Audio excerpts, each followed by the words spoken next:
So hi guys, I'm Al Balmes, Vivo Product Specialist from San Juan, Batangas. So this April, may bago na naman pong ilalabas si Vivo. This is the Vivo B50 Lite. So ito na po yung papalit kay B40 Lite. So may tatlong klase po siya, tatlong variant. Meron po siyang 256 na 4G, 256 na 5G, and 256 na 512. So, meron din siyang tatlong kulay. Yung hawak ko po ay titanium gold. Meron din po tayong phantom black and fantasy purple. So, ano nga bang kagandahan kay B50 Lite? So, ang advantage niya, meron na siyang 6,500 battery. Pero kahit po naka 6,500 ang battery niya, manipis pa din po siya. Kasi naka 7.79mm lang po yung kanyang nipis.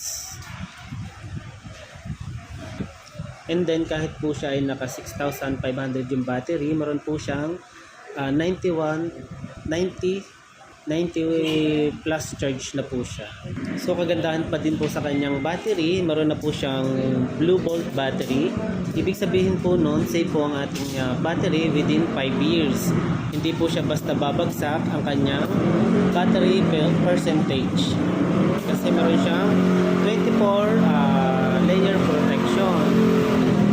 Tulad po ng mga kunyari, ginagamit po siya na naka-charge or even naka-charge siya, bigla na nagka-brown out, bigla po nagka-kuryente, safe pa din po yung ating battery. So sa camera naman po, meron tayong 50 megapixel.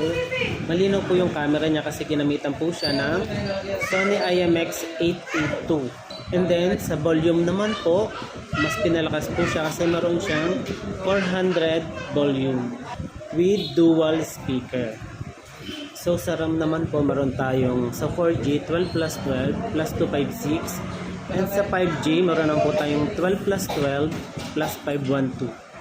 So sa front camera naman po niya, meron po siyang 32 megapixel. Safe na din po yung phone natin kasi naka IPS65 na po siya, water resistant and dust resistant. So yun nga po si B50 Lite, the newest Vivo product this April.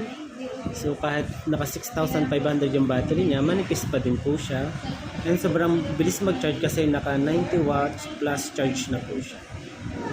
So yan lang po muna. Maraming salamat. So sa processor naman po, meron tayong sa 4G natin naka Snapdragon, and then sa ating 5G naka ano naman siya, Dimensity MediaTek.